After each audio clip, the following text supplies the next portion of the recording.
జరిగిన పరిస్థితి అందరికీ కూడా తెలిసిందే. గత చరిత్రలో ఎప్పుడూ జరగని విధంగా ఏకంగా 99% వాగ్దానాలు అమలు చేశాం. ఎప్పుడు జరగలేదు ఆంధ్ర రాష్ట్ర చరిత్రలో కానీ దేశ చరిత్రలో కానీ ఈ మాదిరిగా మేనిఫెస్టో అన్నది ఒక పవిత్ర గ్రంథంగా భావించి అదొక బైబిల్ గాను, అదొక ఖురాన్ గాను, అదొక భగవద్గీత గాను భావిస్తూ టిక్కు పెట్టమని చెప్పి ప్రతి ఇంటికి పంపించి టిక్కు పెట్టమని చెప్పి ప్రతి అడుగుతూ ఆ ప్రతి అక్క చెల్లెమ్మల ఆశీస్సులు తీసుకుంటూ ఆ ఇంట్లో ఉన్న అవ్వాతాతల దీవెనలు తీసుకుంటూ ఏ రోజు కూడా ఈ మాదిరిగా బటన్లు నొక్కడం ఏకంగా 2,70,000 కోట్ల రూపాయలు ఎటువంటి వివక్ష లేకుండా ఎటువంటి లంచాలు లేకుండా ఏ నెలలో ఏమిస్తామో అని ముందే చెప్పి క్యాలెండర్ ప్రకటించి ఆ నెలలో అది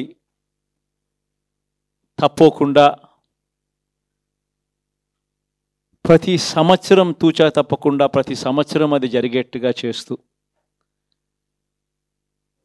ఏకంగా 2,70,000 కోట్ల రూపాయల వివిధ పథకాల ద్వారా మాట తప్పకుండా జరగడం కూడా గతంలో ఎప్పుడూ కూడా చూడలేదు, జరగలేదు. ఇవన్నీ కూడా నేను ఏదైతే చెప్తా ఉన్నానో ఇవన్నీ ఎప్పుడూ చూడని మార్పులు, గతంలో ఎప్పుడు జరగని సంస్కరణలు. విద్యారంగంలో అయితేనేమి, వైద్య రంగంలో అయితేనేమి, వ్యవసాయ రంగంలో అయితేనేమి, సామాజిక న్యాయం అంశంలో అయితేనేమి,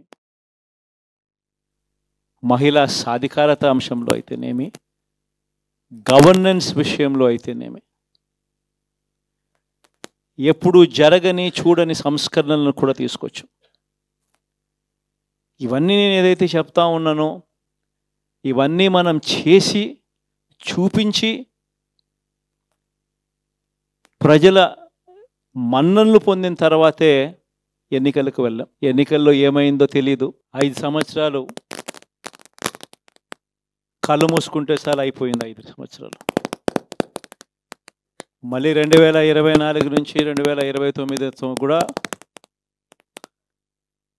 అదే మాదిరిగానే కళ్ళు మూసుకుంటే 2029 కూడా కళ్ళు మూసుకుంటే వచ్చేస్తుంది.